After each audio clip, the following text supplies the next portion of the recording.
स्वागतम सुस्वागतम. गणेश दर्शनास आलेल्या सर्व गणेश भक्तांचं रवींद्र चिटणीस आणि परिवार मनापासून स्वागत करीत आहे.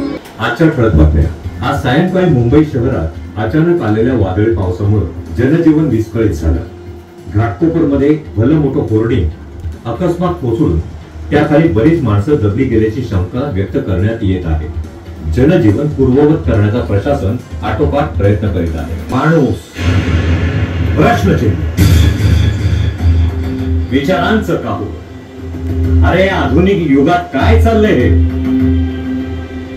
64 कलांचा अधिपती गणपती 65वी कला मात्र त्याच्याकडून नजर चुकीने राहिली.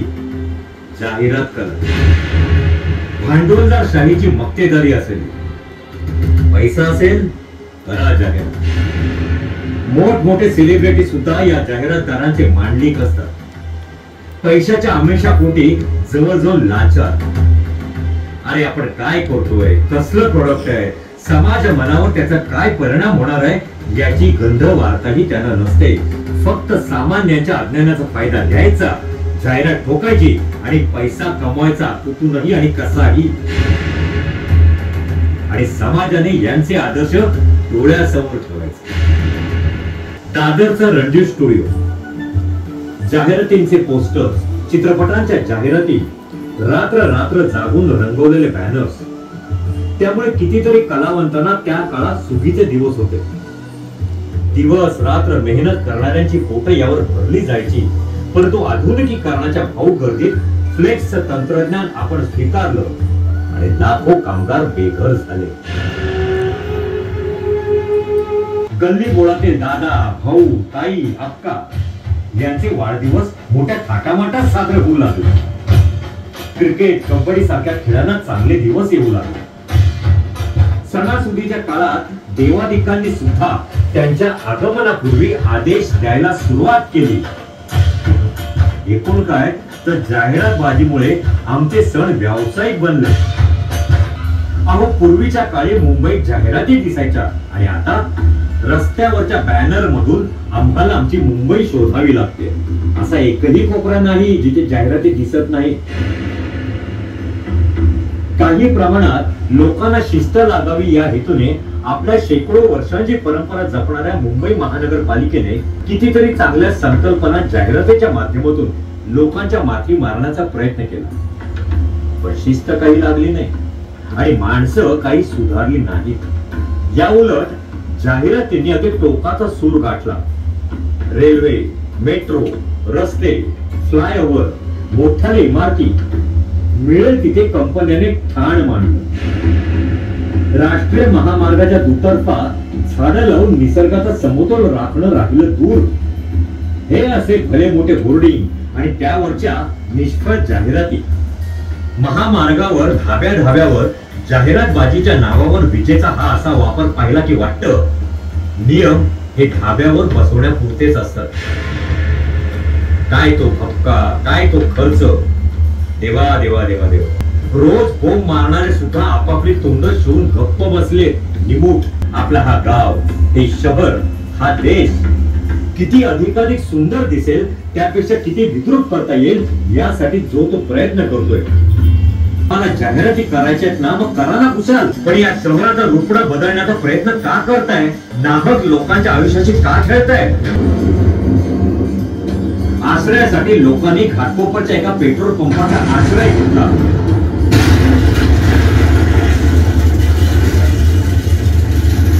होर्डिंग पडलं, माणसं मेली. काय दोष होता त्यांचा? कित्येकाच्या वाहनाचं नुकसान झालं, त्याचं काय? यामागे नेमका कोण आहे गुन्हेगार? नेमका कोणाचा आशीर्वाद आहे त्याला? अपघातानंतर कुंकर मारायला येणाऱ्या नेते मंडळींची खरंच गरज होती का? एक नवे हजार प्रश्नांची उत्तर आज सामान्य माणूस शोधतोय. जाहिरातबाजीच्या जीव घेण्या स्पर्धेमुळे शहराची रयापार निघून गेली. आपण कसली जाहिरात करतोय आणि येणाऱ्या पिढीवर त्याचा काय परिणाम होणार आहे याची कुणालाच पर्वा नाही. निसर्गाचा समतोल राखण्याचा प्रयत्न अयशस्वी ठरलाय.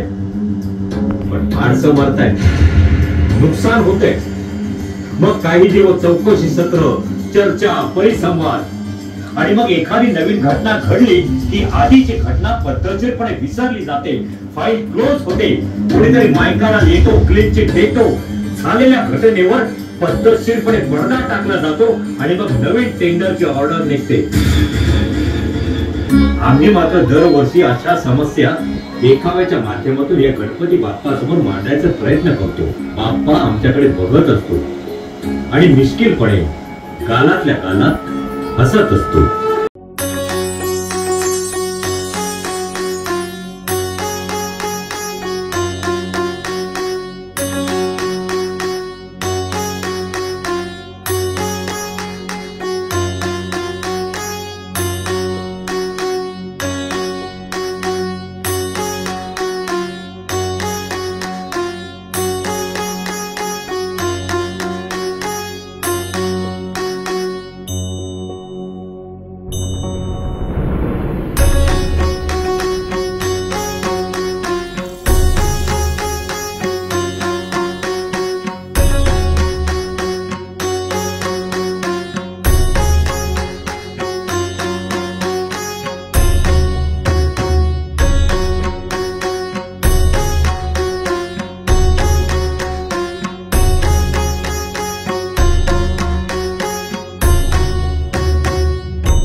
गणपती बाप्पा मोरया, अप्रतिम असा खरंच अंगावर काटा मारतोय.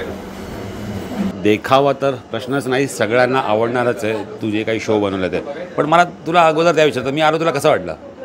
शॉक होतो लिटरली. म्हणजे मी दादांना पहिलं पाहिलं आणि तू होताच बाजूला, माझं लक्षात थोडंसं हलकं लेट गेलं. फायनली तू आलास एवढ्या वर्षानंतर. का होईना 8 वर्ष लागली यायला फायनली. 8 वर्षापासून आमची मैत्री आहे. म्हणजे आमची नेहमी भेट वर्षातून एकदाच होते. ती पण आपल्या गणेशोत्सवामध्ये वगैरे होते. तो दरवर्षी मला मेसेज करतो की ये बघ तू. आणि मी आज खरं सांगतो ना, मी आज आलो, वेळ काढून आलो आणि मी ते आल्याचं मला चीज झालं. जसं सुरुवात झाली तसं माझ्या अंगावर काटा आला. कारण की हे सर्व एका घरात उभारणं हे काही म्हणजे सोपी गोष्ट नाही आहे. तर मला इथे येऊन खूप बरं वाटलं. आणि जे स्वागत होतं ते मला माझ्या जुन्या चाळीचे दिवस होते आपले, जेव्हा पहिलं चलचित्र वगैरे असायची त्याच्यामध्ये कसं स्वागत करायचे, तर तसं ते वर्डिंग ऐकून मला एकदम भारावून गेलो मी. आणि एक शेवटचं जे मंत्र होते तर तेव्हा लिटरली आपले टाळीवर टाळी बसत होती. तर खूप भारी बनवलं आहे. आणि आता तू मला फक्त हे 2 मिनटात सांग की हे म्हणजे संकल्पना वगैरे कशी आली, त्यानंतर हे बनवण्यामागचं किती दिवस लागले वगैरे तू आम्हाला डिस्क्राईब कर. ही संकल्पना ॲक्च्युली जेव्हा ही म्हणजे आम्ही गणपती विषयाला काय करायचं असं आमचं दरवर्षी सुरुवात असते. विषय कोणता घ्यायचा, दरवर्षी नवीन नवीन विषय असते.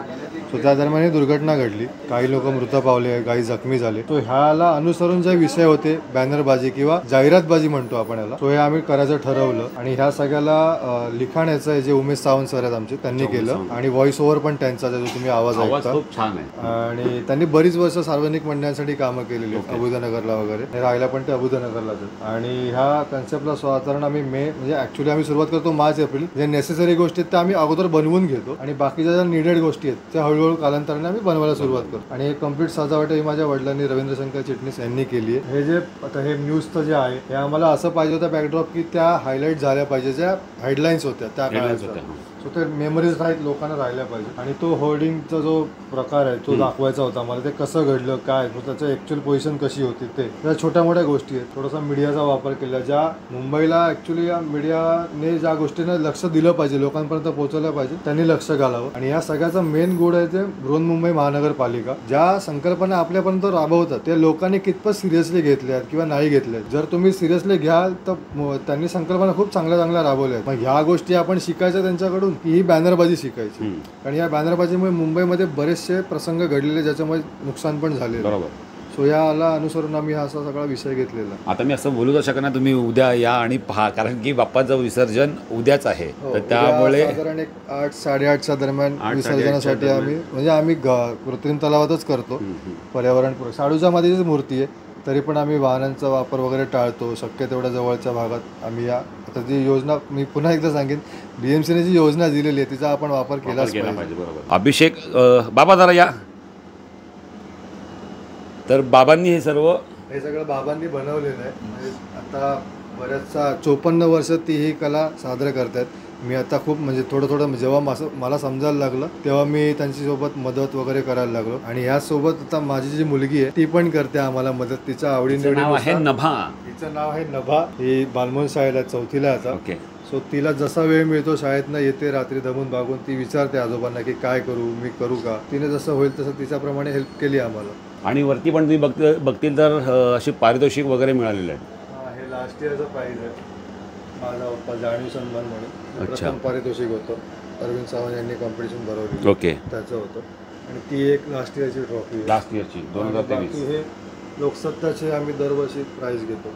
इको फ्रेंडली घरगुती गणेश स्पर्धा. सगळं घरगुती मधलं असतं. ओके. आणि पर्यावरण पूरक असतं सगळा देखावा. हे वेस्टेज म्हणजे जेवढे पुठ्ठ्याचे बॉक्स वगैरे आहेत आणि आईस्क्रीमच्या काड्या, पेपर्स, तर हे पेपर पण आम्ही 6-7 वर्ष आम्ही चेंज नाही करत. ओके. त्याला रिसायकल करून आम्ही वापरतो. सो अशा प्रमाणात आम्ही हा देखावा सादर करतो. आणखी तू एक कला मी नावातले गणपती करतो जे की तुला माहिती आहे. गणपती करतो आणि माझा पण एकदा बनवलं ती म्हणून. तर थँक्यू सो मच. ऍक्च्युली मी इथे आलो, मला खूप बरं वाटलं.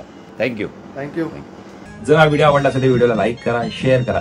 जर चॅनलवर नवीन असेल तर चॅनलला सबस्क्राईब करायला विसरू नका, कारण की इथे तुम्हाला कॉन्टेंट हा जरा वेगळ्या पद्धतीने पाहायला मिळतो. तर मी भेटेन तुम्हाला अशाच एका नवीन व्हिडिओमध्ये. तिथपर्यंत bye bye, good night, take care.